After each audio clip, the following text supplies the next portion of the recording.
DLFM 106.9. Yamamo akwaba afi yamfa kasebo ni nchiremu ankasa emfa ngu form emfa mamom yasha kasebo na se ne yasha ase e dia free o my Ghana nsɛmtwerɛfoɔ ekuo enkabɔmukuo ayɛfrɛ wɔnom Ghana Journalist Association etwaditia ɛka ne sɛ GJ mpanifa babɔnten abɛka sɛ kyerem sɛ ɛyɛ wɔn yɛ paa sɛ nsɛmtwerɛ odi ne dwuma ɛdema ɛyɛ Tiger IP mekyerɛ opanipa no ɔbɔ ne ho made pan hwehwɛ mu yɛ paa wɔ my Ghana man sɛ baabi a wɔhyɛ bia anas na ɔka wɔnom adwumayɛfoɔ ko no ɔbɔ mmɔden a ɛwɛwura my Ghana mu na bibiara bɔne kɔsɔm de mo nsɛm de ba bɔtena Ghana fo ahudeɛ kɔ ne deɛ bɔ my Ghana nso enipa bɔ mmɔden na tɛntɛ saa kɔgye ne nkwade firi ne nsɛm a ɛkɔkɔ ya wɔhosɛm yɛ pam ne no ɛna Ghana nsɛmtwerɛfoɔ nkabom company fa bɔnten aka sɛ kyerɛ mi sɛ mfirinsiɛnsiɛni ɛna Ahmed Swale wuyɛ no yɛatena se ɔman mu mpanifo akasa asɛnkagya yɛbɛhu ne nsuansoɔ enipa bɛ na ɛfa ne nsa so ɛma Ahmed Swale no etumi wuyɛ nnɛ Ghana fo mpanifo yi etimi kyerɛ mu ne sɛnti Abet Kɔbradwomfo ɛyɛ president ɛde magigi akasa kyerɛ mu sɛ sana moto na ɛkɔ so no sɛ mo kasa ɔmo ani gye ho a na nyɛ nokorɛ wɔn mo bɔ ɛnwe so korɛ efiri sɛ yɛntumi ntina se ɛwɔ man nsɛmtwerɛfoɔ de ɔmo dwuma na nipa bɔ mmɔden afa mmara de ahyɛ ne nsɛm ɛtimi afa tuo pay abɔ nsɛmtwerɛ ni tuo ku no de natwene wɔ man Ghana mu a mpanyinfoɔ ntumi ntina se nyam hwehwɛ mu na yɛhu nipa korɔ bɔ mmɔden edi sɛ wɔ ne sɛ de wakasa kyerɛ mu sɛ wɔn mo ntumi ntina se ɔmo Ghana man panin John Dramani Mahama ɛkɔpem ɛyɛ ɔbɛnim bosom na ɔbɛnim bosom no sɛ bɛkɔ awie yɛ deɛ na Ghana man panin sɛ wɔ po so mpo ɔne ho ba mo kɔ ne ntina se na hwehwɛ mu mapa ntumi abɔntena Ghana fo hu nipa korɔ nam ne nsa so ɛma Ahmed Swale no otumi ɛhwɛ ne nkwa wɔn mo asa aka sɛ ɛkyerɛ mu sɛ edumpenpensuo bi a nsɛmtwerɛ na ɔyɛ adwuma ɛde ma multimedia nso ne den ade Latif enipa bɔ mmɔden apolisifoɔ mmɔden kɔtɛ ne hwɛ ne power police headquarters ɛwɔ siadi ɛhɔ no mo kyerɛ mu sɛ tapi ɛno so antwa ye na ne nyina ne sɛ na ndi sɛ amayɔkɔ no mabunu bi na wɔnom ɛyɛ kyɛ sɛ ne demonstration hɔ no mana ɛyɛ Latif bɔ mmɔden sɛ ɔkɔ akɔgyina mu ɛde ho nsɛm abato dwama Ghanafoɔ nyina hu deɛ kɔ ne deɛ pa ɛwɔ police headquarters wɔnanso wɔnom ɛkyerɛ mu sɛ ɔman Ghana postfoɔ no bi duku no so ɛhwɛ ne paapaa no sum ɛma na meka sɛ ɔpanin ɔbubu da fam a ɔpɛre sɛ ɔbɛnya ne nkwa ne sɛnti nsɛmtwerɛfoɔ nkabom ko no ababɔnten abɛka sɛ ɛkyerɛ mu sɛ ɛnanom yɛda sɛ Ghana ma mpanin afa nansi fam ɛma IGP ama ka nkyerɛ Ghanafoɔ deɛ nti ɛnam so mɛsa nipa wɔ so yɛhwɛ no na postfoɔ mmɔden di saa sabia nyamansa mu no ɔmampa ɔmo ntoma deɛ asɛ ɛkɔpie mom ɛwɔ Enquires community ɛyɛ court sɛ bɛyɛ bɛtumi abɔ na tɛntɛnne ɛtumi ɛyɛ adwuma fi sɛ ntumi tena Ghana mu yɛnkum nipa ntontwene kwa ɛwɔ mmerɛ a ɛmu hwehwɛ mu ɛntumi ɛnyɛ adwuma Abet Kɔbradwomfo agyemmerɛ ɛkasa ne nsɛm nkyerɛ mu no ɛnie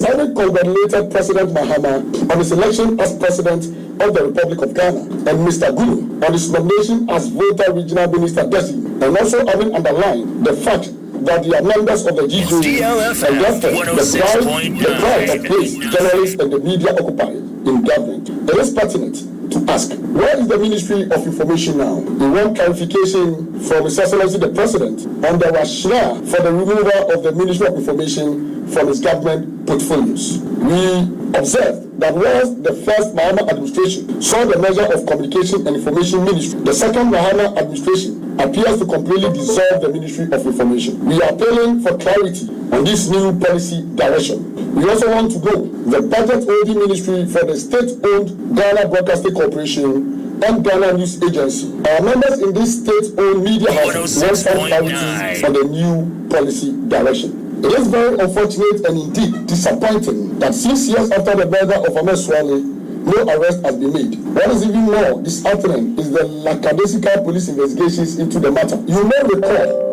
the shocking disclosure made by the former Attorney General and Minister of Justice, Godfred Yabuadame, in February 2024, that his office had not received from police any docket fit for prosecution or action on the murder of Ahmed Swale. The GJ has decided to take some decisive steps to resolve the matter, including seeking redress in international forums. The steps we envisage to take include, but not limited to, the following. First, we are giving the Ghana Police Service until the end of March 2025 to come out with concrete in the investigation, arrest and prosecution of suspects in the murder case. We urge the Inspector General of Police (IGP) and the CID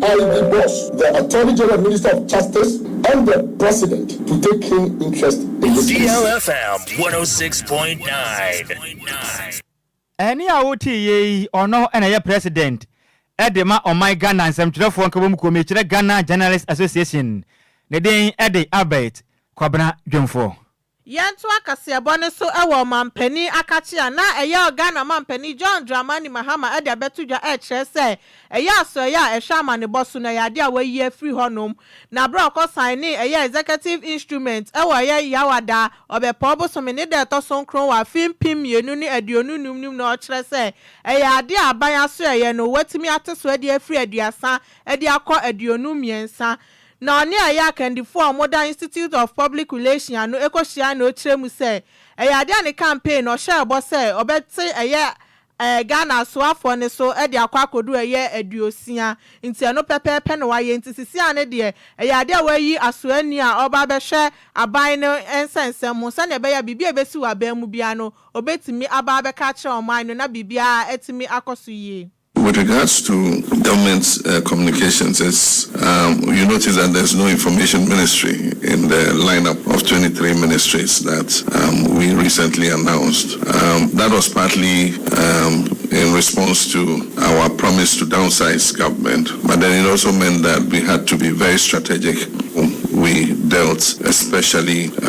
with the flow of information from government because that's critical to the success of whatever we intend to do. And so the structure we put was to bring information into the presidency, and that's how come we have a Minister of State in charge of government communications, and then to make sure that we're able to anchor it with a string of strong communications professionals in the most critical sectors so that we're able to guarantee as much information flow to the public as possible. One of the things that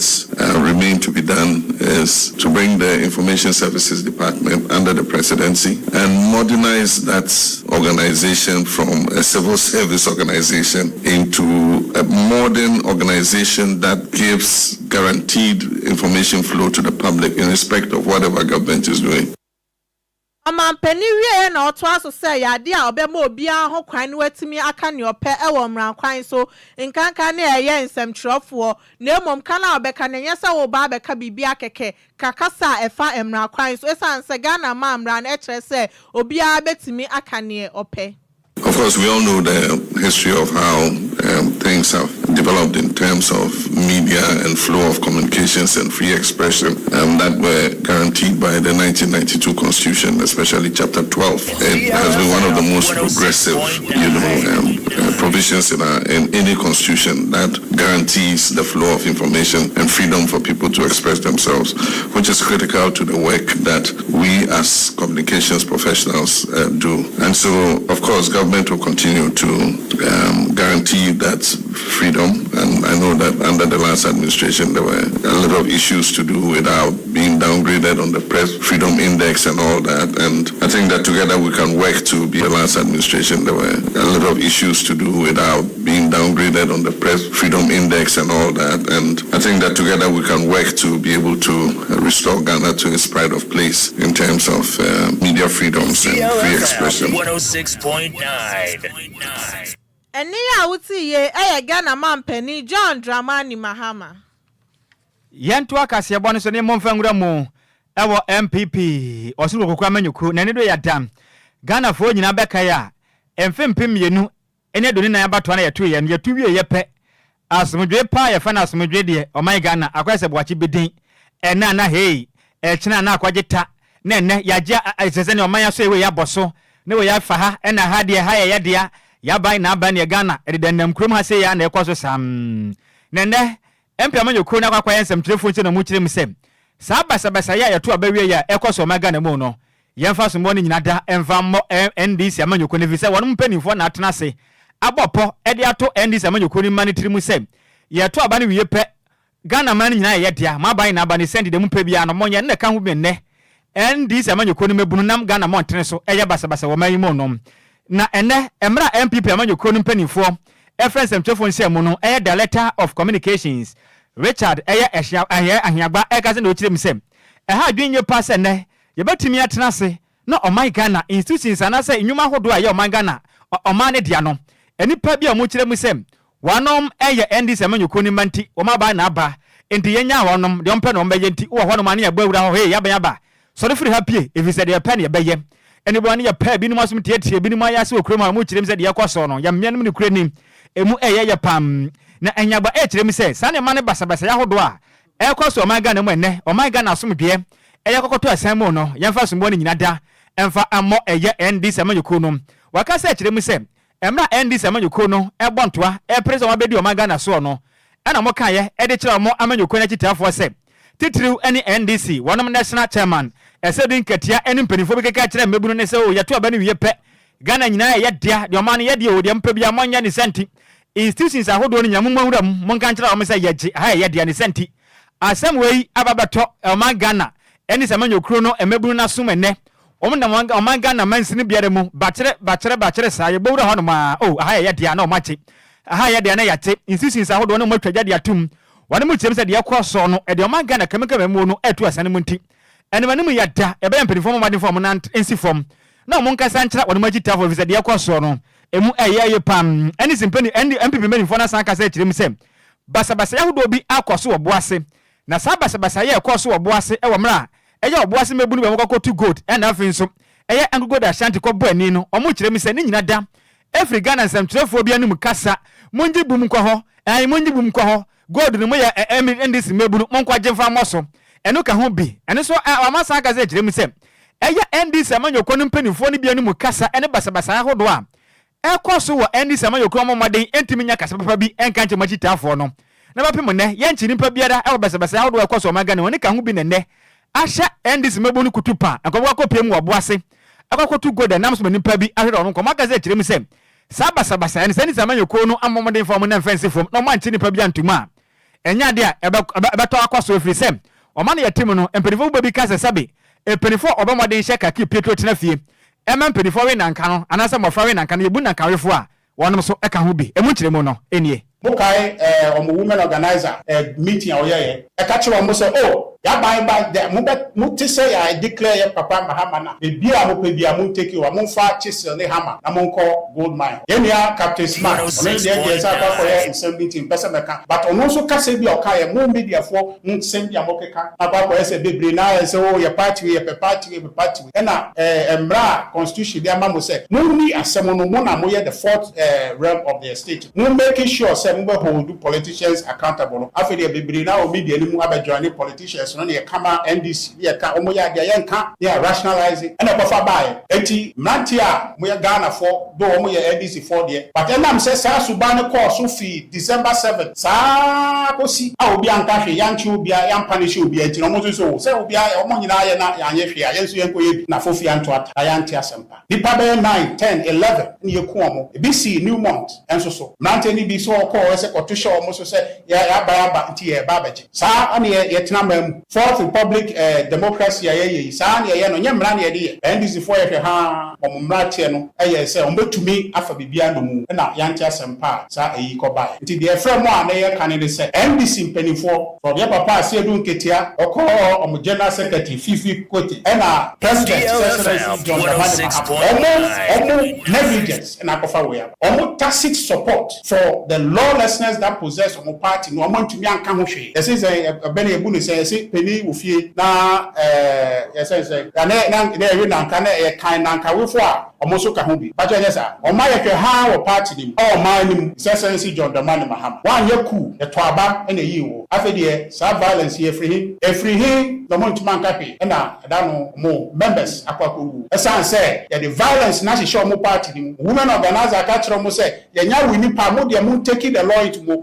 nsem na mo nkɔ bibia mo pebia na de mo pebia mo nkɔ fan free sa na tie na ya ntasa ne krakra mo no ena Richard Enyagba ekasa na osan kire mu sem sebe ye betimi abo no man Ghana kamenka memembuo no ene asumgya ye wei yetimi akra so no Ghana man panin be ma oboada John Dramani Mahama ena afin so Inspector General Police sahene Dr. George Akufu Dampade momfa mo nan fancy form na basabasa ya hodo ekɔ so man Ghana mtitiriu ene de akɔ so oboase nipa makoma be ye nkran hwere mo nkwa no momfa mo hwehwɛ mu turo do mfa ma bonte na Ghana fo nyina hu nipa ko efiri no na nam ne nsa so menne adehye bi ɔno ma hwere mo nkɔ tirem se nipa o ma wuo no wɔnom enya NDC ɛyɛ mankwa ne mom ɔmo ya Ghana adehye ni senti ehu behia se enipa bi na wɔn nsa so ma sa adehye hwere mo nkwa no ebetumi hu nipa kora saa suban bɔne we no efiri no so ba ma Ghana adehye bi ahwe on mo kwa wakaza kyerem se ade be ye osi akwan wasan hwemu mu no Ghana mampani ene IGP omuto mo na mfensu ne mo no hwemu mapa e ma bontene nipa bi o mo ya basabasa no ye nche wonom se betimi aboa ma basabasa ya kwaso ma Ghana mu no eso betimi atwa. With respect to the charges against Oliver, I would definitely also.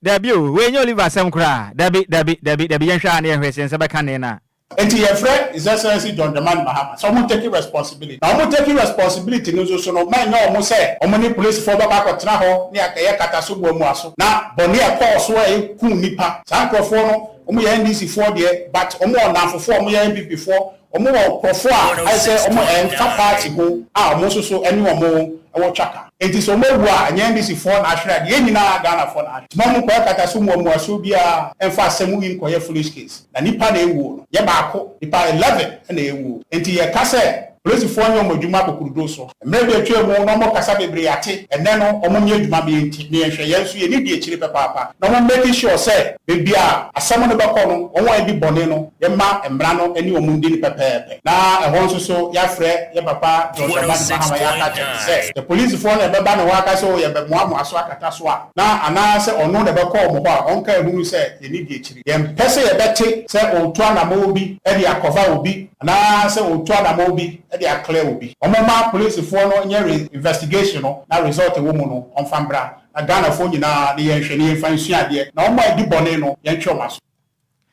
eni a wotie ono ana yakwankyerefo pani a ohwe MPP amanyakuo no enkita hodie suo ne den ede Richard eye Nhyiraba ana wokyerem se hunya pa se free neko enipa bia na mobi nsa so ma de hye bia hwe mo kwa penifo nche omfanfa mra kwan so na omanga na asomdwe no enkoso ene hinama ne boyi yensem training Enquires Kuma Samson ena de amane boyi ede ebra yento akase bo no so em na Ghana de hye bi ni so abonten akase kyerem se ehu behia pa se efiri mekobre no Ghana mamra no amanye kwan se omampani ba na se ne opawa soafo emomoden na enipa kro no ande pade bere owo no omba moden de na de na Ghana fo nyina hu ni se yes me osimesi me kwa so ya ekwakoye omaga na sika sem so me japade ye sei me madan ayesei ma hyen yesei se bebetumi abone nipa no ofiri konwa so a enkuntabo mapa ebetumi aye adwuma pa no so betumi aka makam ka bemambo ni na afen so hunumu ya ne fan etumi ada honom se be ya omaga na sika wia no eso betumi ate datan se mo Ghana de hye bi agemre ene de yakase bo akase ekirem se emu adepa sabi anomanam efrise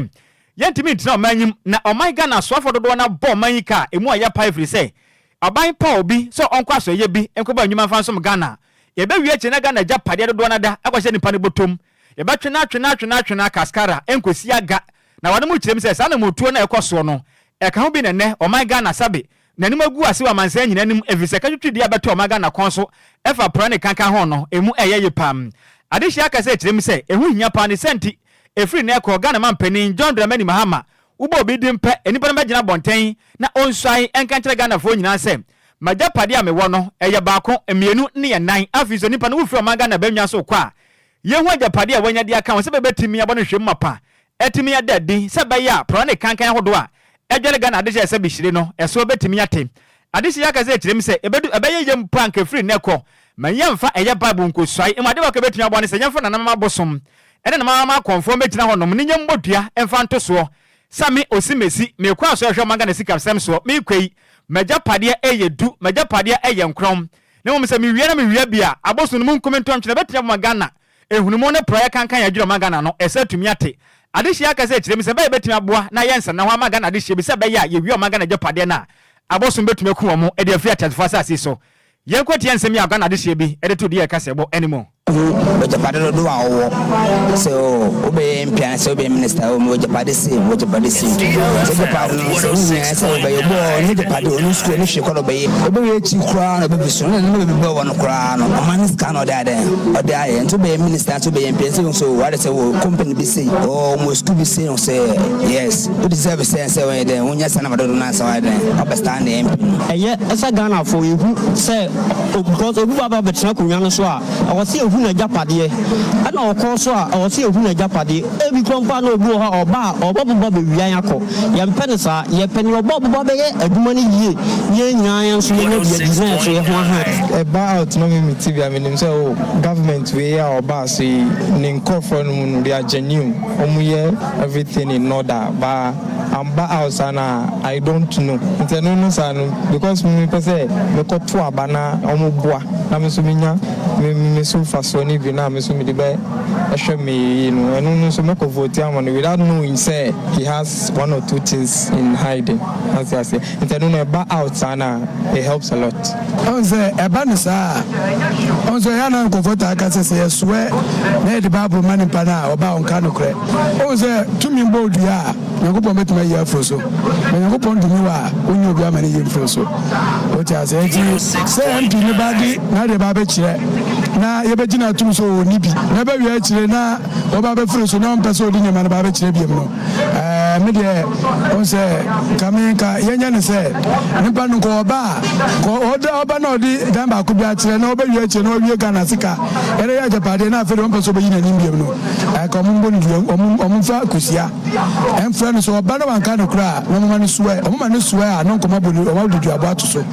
Since I never because who ban you and overquan you out here. It is over chance to be no you're gonna seek a not a quiet idea. Somebody have a solo, no idea, and 12.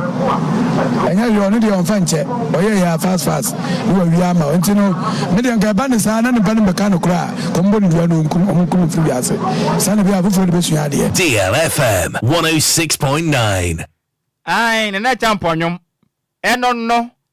What you say? O si nipa no. Wo ba ye hu. Wo ba kwanso ye be hu. Enti e ba ya, mu wie sika na ye mbɔ no duanku no. Se ba ye ba ensa na wana foforo bi. Enkotu anamabɔ ne sein. Ye nyina we so ne na ye ho. Enkofa ye eboafo enkrato ye ba kase bodi aka akire no. Ye bete e de afiri honom.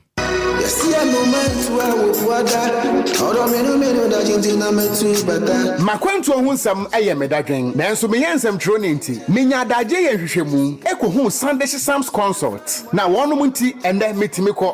ba menya abre ne adagye ekenkan ye eye investigations about womo ana me hu se wo apply for visa assistance a enfeli efri se wonom ewo track records madanse die nie ma me nintro Sunday Sam's consult edi Britia webi ebeje wo visa amount. Say we call United Kingdom, Canada, Dubai, Poland, Croatia, Nafe Kradia, Serbia, any Greece in so abeka ho work permit etchere. Ma menchira wo mo etchere kwan. Sunday Sam's consult ewo Ofanko barrier, Asofan, our Bay Wise Park Hotel, ewo Asofan New Station honomo. For number 0244291546. Email address nso samuel626@gmail.com. Yeti ehudi enti, we connect dreams with opportunities. Emanenye wadwendwen, frɛ wonom na nso bedi adanse media. Yamamo akwaba afeye to akasebo ne so ewe nigedie ma na eye Ghana yensem troni GH mouthpiece edi nsema betudwa wa bra oni Nana Romeo edi etwetwe nkomo wa ye Accra FM so na o kire se asori Kwadwo Agyei kra o kire se nya de akwa asori biem emomoji nyakopon di ye pa ne masori ne de enya de a otunu nan si wonom nipa bebre na eka kire ne se ni nyuma odi ne ye juju ana ode ye nene de ochira mo se juju no eno ani nyankopon na aye no nipa sani otie ende we na aye Nana Romeo bisa ne se sisi aye a wo se uji nyankopon di a wonkwa asori na nyankopon a wo se uji ni di no uji ni di se no ono so ka se na wa de ka cho se okwa asori a na che se nyankopon fie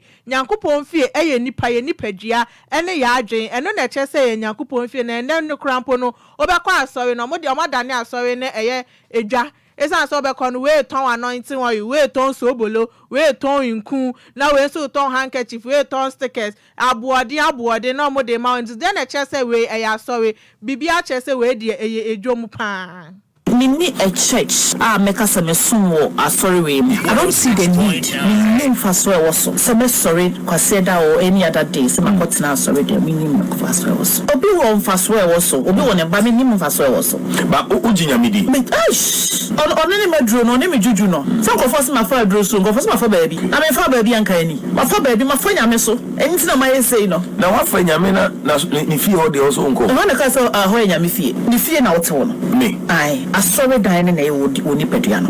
Agyei le de wutim eno ni Nyankopon asori dan eno Nyankopon nipadua na asori dan e o Nyankopon ka say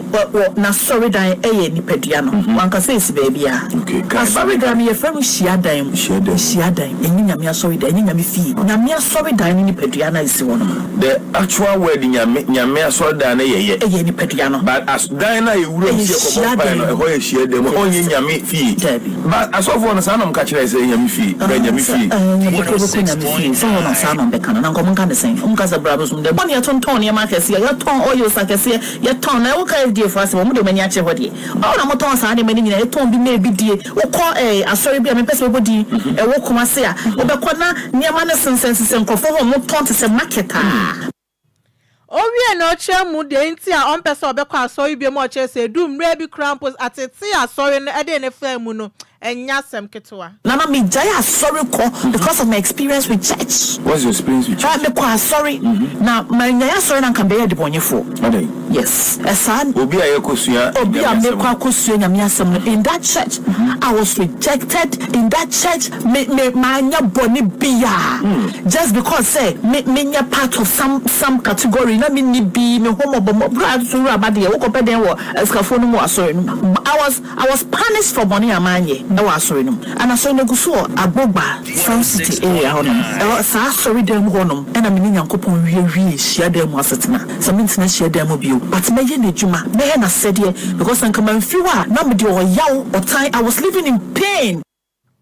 Ene ya wuti ye Ghana Sam Troni GH mouthpiece. Ye to aka se bon so ye monwura mu e wo Facebook no so adwenkyera Ghana for de aba no ye nte emfemfiri e honom wei efiri Kofi Richmond no kirem say kasebone de one of the best panimu da ye papa o se wo de bra Kofi apiedu na o de free eye kokoben Unity Junction ena honom no hwe ye de free da se pa we ye anane kunsu kojokrom ena wo kirem say DLFM news no de mudda hopa ye da se senior Richard Ahwe o say inchia kese enkoma Nhyiraba Kwadwo Sammy B ni Adwoa Agyei Sikapa na kase no kirem say mu da pa sese bia no manam na enam ne vidie num e wo gbetire station wo bia mu pa ma de hye wo gbetire die npotem de kase bo no enem papa e wo DLFM na senior won so ye da se ne ye chia won so ene gbetire ade hye ne nyina we Ghana ne ye gina we so ne aba won chen asama eda eye edwam ene esne chema wontumi chenyi no ne ye bisa mo say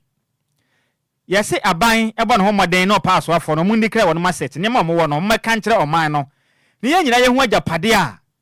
wono wo saba ya ikyina bi ne ye wie a anaso mu wie oman Ghana agapade betumi ache wonom Ghana fo no bi akasa se ba ya kra yem bobi no mu dua firi se de yekono a tete Ghana sika wie na dos no do Ghana ni asem we wo se ho sen 053 4050199 053405019 and afi 0593406565. Hello Majo. Yeah, ni black ba ko pe Ove abome ya me adom pacho me yenti animre ai me na omu ya adwin awu so obu wi ade dodo sika wi na dos dodo nti eja oye de we ka ho a satama de oba wi ado no fa ne hu se ni su me ko ye a we na betu mini tu de bia bo no fo aso ai no bo mudia yo me dasi ya bo dua ne nko ade do no bo me le meet me body yo ya dasi ya bishrawo. Hello Majo. Mejo so wafa akase di hie nie akase di hie nie champion me yenti wanimre o se NDC ni MPP di o ma to man na tiaka emra o mo de beba ebebo yen timemfo no ho ban no o mo fa no mba hwe se ye emrani bi krampo ni se sade yi ujapade no fa she envelope mu mo bi mbie so mo bi an sha de kodi ewo wa wusha enti eye ade be favor mu nko a anka ye de antoa anka hwe ade yira wa sorry dem mu a wo de Nyankopon bodua unya ba wo de antoa bodua de a wo sabe kan sesi a oh okay Mate, yeah, that's a pass. I want so one year a casaye. Hello, Majo. Hello. I want to dinner be a casa free. Send me to down. If I talk, my auntie has made up on Sunny. If I saw the bonnet and set on my body and a cry. ne de enye but omaja pade no ehu behia se ombe kama Ghana fo nyina hu ne ma omwo ne de se so monka ya de na nkasa wo kwotune mu a wo soe sa na tie nti the Bible church na chire wo na wo de wan bu nyame asem no na wo bu fa so na enne wo ne Nyankopon na ebeka okay mate yeda se pa se won so wo ba so hello majo oh wentimi enyina so facha me pa won so obetimi Alfred wadwenkyere no e de aba we eye sofa na min so 053405019 053405019 na fe 0593406565 hello majo hello good evening senior champion udina wi akasa free Sammy Sammy kasa chairman ipacho me yenti wanimre me de me hunu se hu hia because nipa no abra na autism se omutia ne kara ne boa etua ne o mani tua ne ka ana de ono nga fa ne sika bi o be kana se o di invest e business bia se ono ani sika to ntumi nka se abra ne sika na o di yes ade no ni hunu se hu hia to de hunu se o mani mla no e kire se obi o ba be obeye osoafo na bibi sa ehun be hia se osoa no ehun hia ma okay mate e de ono nga fa ne sika da dansa na obeye okay okay nyame nshira pa hello majo me pa chawo ya last caller udin be akasa free Sam da pa me kasa fi de wa me pa chawo me ntio wo sa ta mo ya wo kan yo ko sia ko to wa ka se de juma ba ko progress ma di aba kasa de juma ya dia ta de juma ya sa la aba tuga se ko na di se dia wo ye sika na de ti ya sana e bi na ka ho a o be de hu kana to no ti wo mo sa de we de o mo ye ko sia da okay mate yate pass won so woje mre ene ye kasa ye de afrefo ne besi afri se yetamo ne nyina da akokra kase ebo no yebunu kom se pon kase ebo no semufo eye maze mebe entry ene se mu ede ema ye DJ Omale de kopie mu wo Facebook kusuma won so wonya bi ehwe ye enani menu abesuma nimle no edi ameje so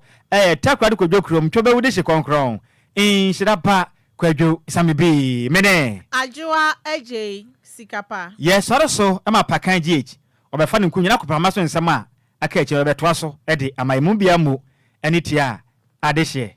DL Power Sports emu ade ejawom dedew DL Power Sports emu ade ejawom dedew Ebusia enanyumre mayansama wadwon ansama wakwaba amfamra nkrampumpu ni mantam agye atum kasafidie kase ba kopasu deal ohane nsia echiripo enkron enne yawada anyumre mreredo agudie momrante yasinkunya agudie monsama yakwakope ede amasemofo watena se wu so asone so asemokroje taberi nyina wayefim ni aka ide wagye atum ose amodu otiefo edi tie se wote ohwefo edi hwe se ohwe ena ye okafo no edi ka se yeka ya agudie monsama edi adane ebumfu padi adencheche ewo Ghana ha ebibrem ena broni kroso ewo amanone ne yatena se a ebusia na nwere ba besomo yatoridin DL Power Sports enti ebusia tami kudwo na nwere agudie monsama papa no ena yede ba ne yede abesomo na memfase da kese ema boafo na nwere omo kitemu ema yede DL Power Sports no eba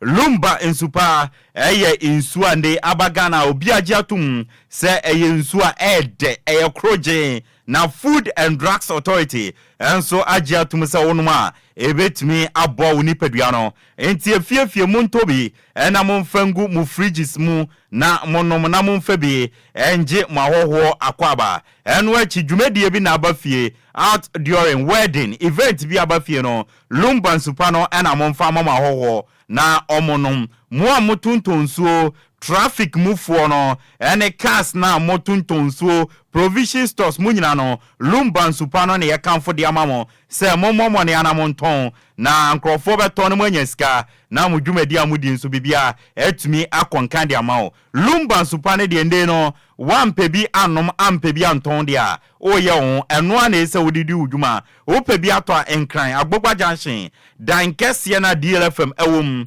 ye opposite Wisconsin Curating International University no ba obenya bi ato ana baby bia obi afre numbers ya me de babe tutuja na empenfo de bi begu chen mu na ya be yidi ama na odwumedi opese odidi no ode edi numbers no 0555 274757 ana 0577 475343 eno Lumba so po mo boy chidom ema yede nsam no ede abesomo enanwumre aseda kese enkoma DJ Omarion we project yan ade to Facebook kama ema obetumi enya bia hwe DLFM 106.9 Facebook sanso ena YouTube ubenya bia hwe DLFM 106.5 ana 106.9 from our fans no Kwame efum boy chidom ema yede nsam no ede abro me amede nsam no eba no edi ameje so no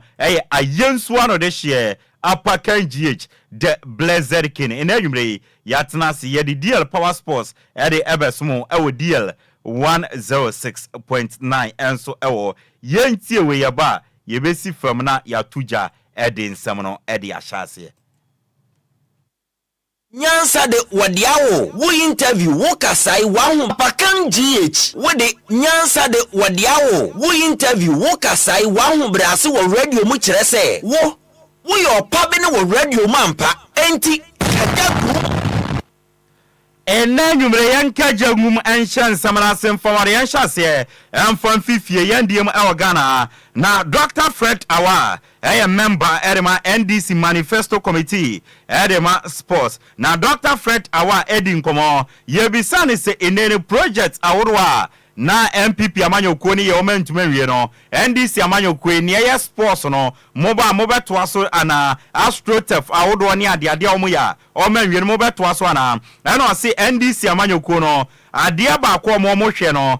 project a ebeboa Ghana for enti ometna se na omahwe project awodo a na MPP amanyokuo ni ye omenwie a omoto aso a ede mfaso ede bebre Ghana for na mo say political project bi a MPP for na kasa fi so mo ye na ebeboa mo na o mantwa ba bi a emfa so emfa mre Ghana for dia and the MPP for na kasa omo asem na project bi a omaye a NDC amanyoko ne tenase no mo hwe a I mean omo to aso ebeboa Ghana for dia omo beto aso no maye se na be ya ende no enyama ebetumi akoso yentie nsem a Dr. Fred Awa editujwa. So we have always said as a political party now in government that we will do projects not for convenience, but projects that are going to impact the people of Ghana. So if the SWA government put in projects that are in line or are located at places that people can benefit, why not? We'll continue and then just invest in it. Ene sama Dr. Fred Awa di tu jana Dr. Fred Awa twane samsono ena yebisa se mo ba no mo kan se Ghana for to abama mo na mo ba Ghana Premier League no mo allowances bi a mo de be ma teams na mo be ya na ena se an ni enti o mo de sa allowance no etu dwa so mo ba o mo de beboa Ghana Premier League players na ene se Ghana Premier League teams no ebirim kra enhye da ntuaka papa o mo a etuaka no ye be 300 series 400 series a month as low as that eno mutua a salary edemo mo players no enti so mo pese players ne tena Ghana na omo boy league no na yen league ne so fan into mapefra enti no me propose say allowance no ombetua na aboa ema ende ne yen Ghana Premier League no so etumi afan into mapa efra yentie nsama Dr. Fred Awa editujwa. We have proposed the introduction of augmented allowances for Premier League players, and that is specific to soccer. The thinking that went into this is that a lot of our Premier League clubs are not paying competitive salaries. Some pay as low as 300 and 400 Ghana cedis a month. And we have thought that that is one of the key banes to the development of soccer in our country. So to do this, we have had engagements with Galka. Dr. Fred Awa, NDC Amanyoko Manifesto, and I can't agree with someone or a member, and what's in Canada. Dr. Randiabe, aka the champ, or Training, or a team owner, Heart of Lions Bobokono, ono ena ye ne de Ghana Football Association ESCO or a member Black Stars Management Committee or a chairman and our friends no His Excellency John Dramani Mahama eyini se koko board no onko ye penny pa no ndano enti ni dibre wo krodio made enyasem ketwa Dr. Randy Abe the champ onyeni paketwa na Dr. Randy Abe the champ echema o se GFN take decision se Ghana for mu po mu mpo alata momwe otuado na no omode ne toa so omo mpam ne ne embam no chena enti se ye wadwe se otuado no bekode a oni babi akọ GFN take decision se otuado wahwie nyina chi entuma mfa ya nkọ afkọ no otuado na na toa so na mom ne ombe ne se ne backroom stars no omo edi na chi no eno ombe ye nsakra kakra na bia bi no afim na bia bechem. Is taking a decision already. I think the FA is keeping Otuado. There are going to be some changes in terms of the backroom staff, and those are some of the things that the FA informed us about. But the FA is keeping it. Dr. Randy Abe no watene nka no omosi Otuado no wasa ontwa tewu so still ono an obeto so ye bisa se doc na ene Otuado eto so no ne target ne sen ena omosi target omodi amano no World Cup qualifiers a match ya no sha se o make sure say Black Stars performance no emone mo no be sakremo na Black Stars no asa fun into my pefra na bounce back to winning ways na sa moturo mojo performance na omoda na di ewa afcon ne de ese ni manimo ya no osesa no na yetumi winning games na World Cup no yetumi qualify kobi. So I think that immediately is about the World Cup qualifiers that starts in March, and to ensure Serbia the world trend of results are LED to the non-qualification to the AFCON. We will be able to change course and put the Black Stars back on a winning path. Starting with the games, he's taking a decision already. I think the FA is. Dr. Randy Abe, nipa ba ko GFS co member, oye team owner, sanso na ende no obe PM o Ghana oye nsentwere ende koko board ono na yopenia odano anso ono watene kano Honorable Idi Kofi Adams, a new sports and recreation minister designate. Okoye veti no pasia. Now ababe a sports and recreation minister. Also be PM awe football no how about any say funding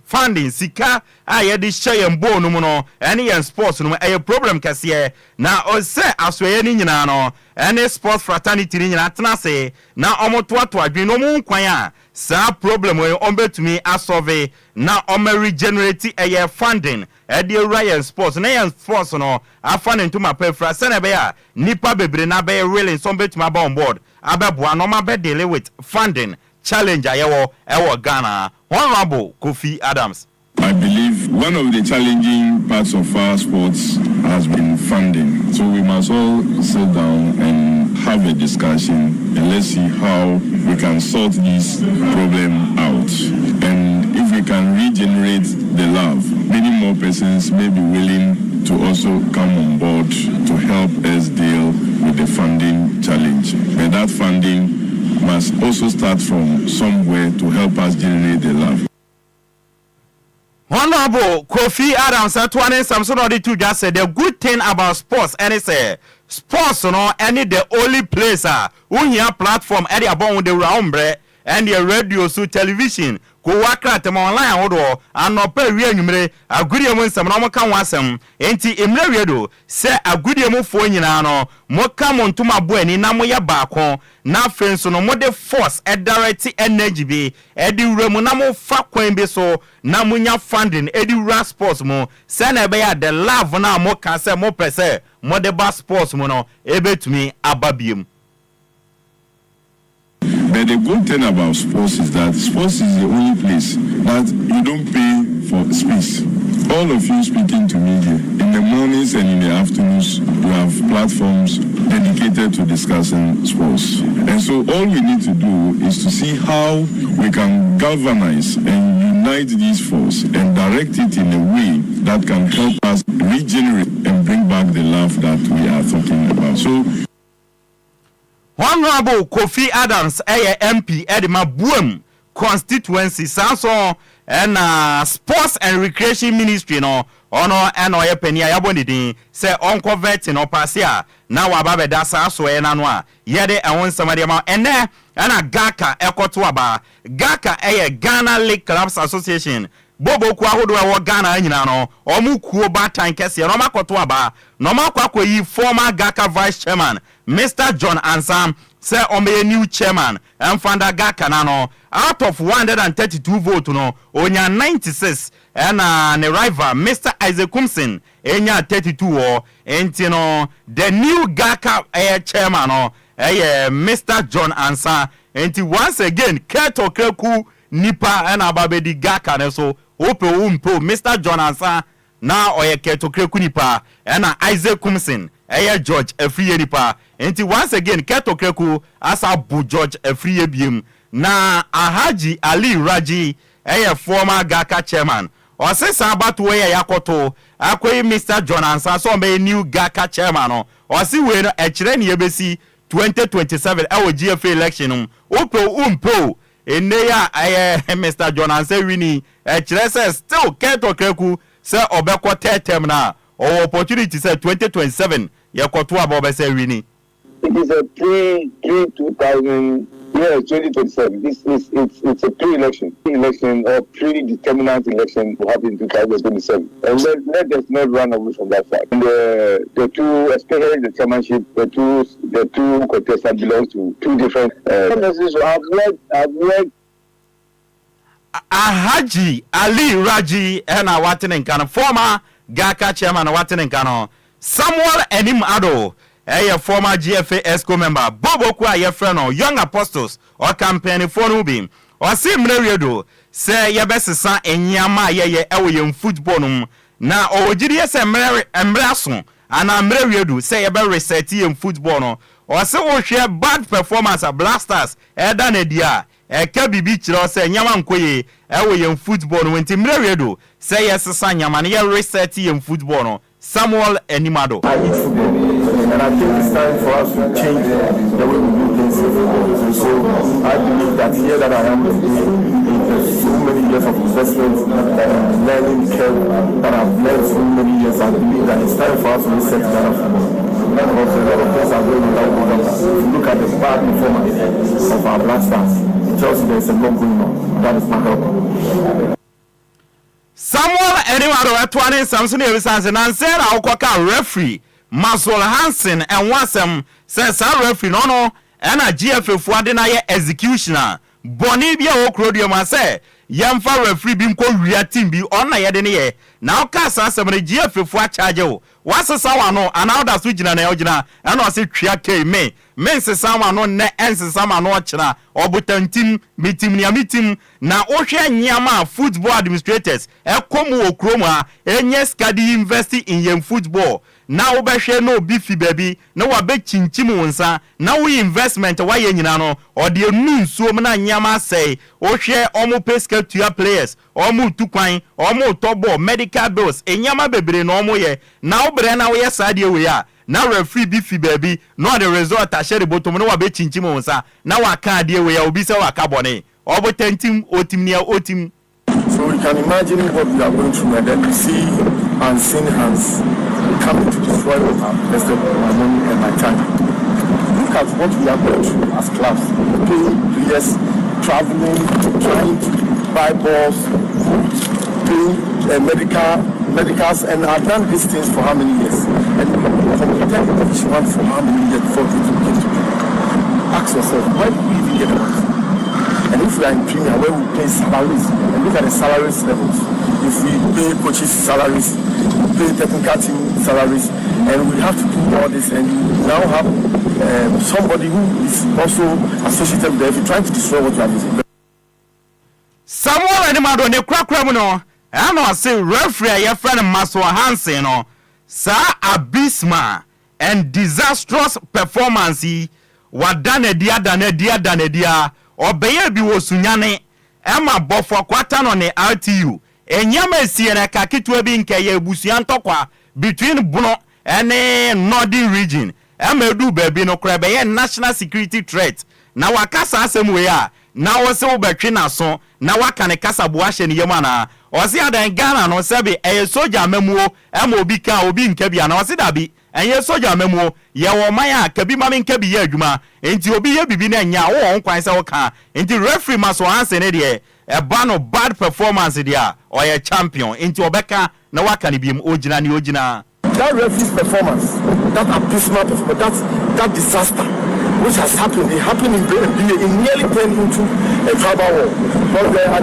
the guys, the boys who do the wheelbarrow and those things, they were there for our team. And the other guys, the BA boys for BA United. And it nearly turned into, it became a national security issue. You can go and check, you can go to national security and ask. One same referee who did the same thing. And today, the same referee has done again. And another club says, let's stop this. And then when I want to talk about it, you tell me that I shouldn't talk about it. Why are we in a kangaroo system? We are in a democratic system. We are in the democratic system. So it's disheartening. It's very, very disappointing. Samuel Enim Ado, a former GFA ESCO member, and a Watanin Kano. Now, Mr. Kwadwo Fiano, and in the West firm as GACA chairman. Now, you bizanse uko ubayeno as a GACA chairman. Ejuma ben our year, I'll wait to me. I can want them. And also by na memano and a dominating football administration or make sure so be man kwan no mon so abam enti first ladies cup near there or boy and watching so no or make sure say ene no obema eye courses out obeye e dia ma administrators near there enti wo ka adwuma dia or no obaye wa ye adwuma pa. Previously, you only come and see male football administrators. Now we've got the women's legend in. Now we play the First Ladies Cup. We've done a lot of capacity building. We did some with collaboration with Kwadwo.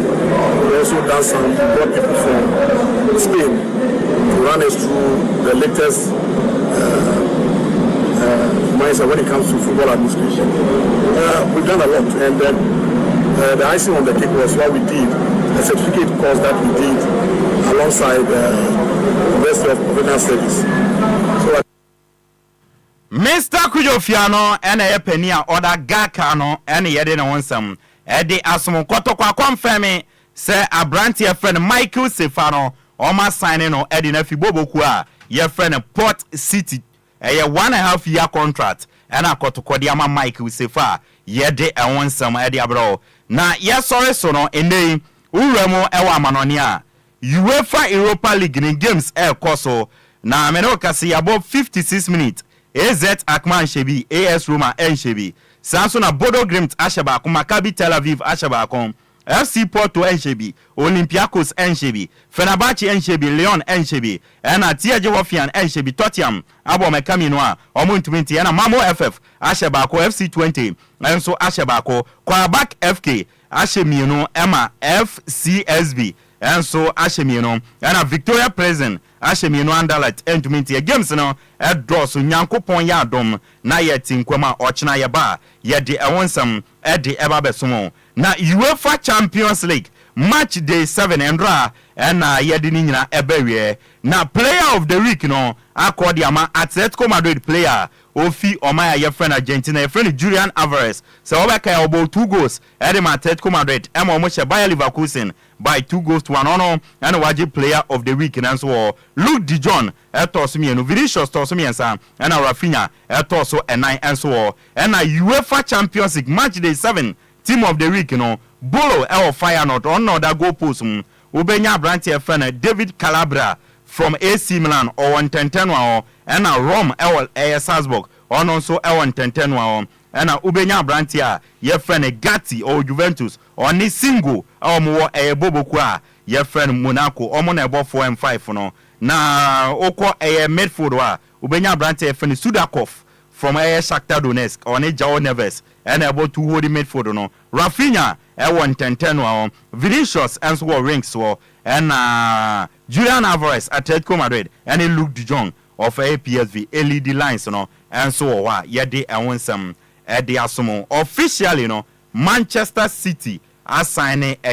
Egypt a branch FN Omar Mamouche into officially Omar Mamouche a player at the Mabobo Kwa your friend Man City from Eintracht Frankfurt Sika Man City etuya a 75 million euros 4 years contract until 2029 and a branch here your friend Omar Mamouche abe sign ya yede and won some edimo Randall Kolo Muani enso efi France na obo edema Paris Saint-Germain we remo ewo Juventus okobo loan till say season e beba na wie no buy option. Initial loan fee ni 1 million euros, 2 million euros here add-ons and another plus of 2.6 million euros and so at the year costa Juventus ebetua at the amaboboku a ye freno eye PSG and so now Randall Kolomwani akobo loan wo a ye de anwon samde ma yam fancy nyame adom no chena ye ba ni aka achibia no ye de beto so e de amawo enso so ewo na DJ Omayo me the birthday we bi ma project mame na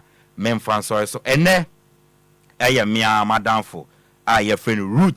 roots ewa kra ne eye birthday roots ma memory show happy birthday nyame enhira onya okese na onto nkwane na bibia ohwehwe bia no root nyankopon emfama enso so once again root happy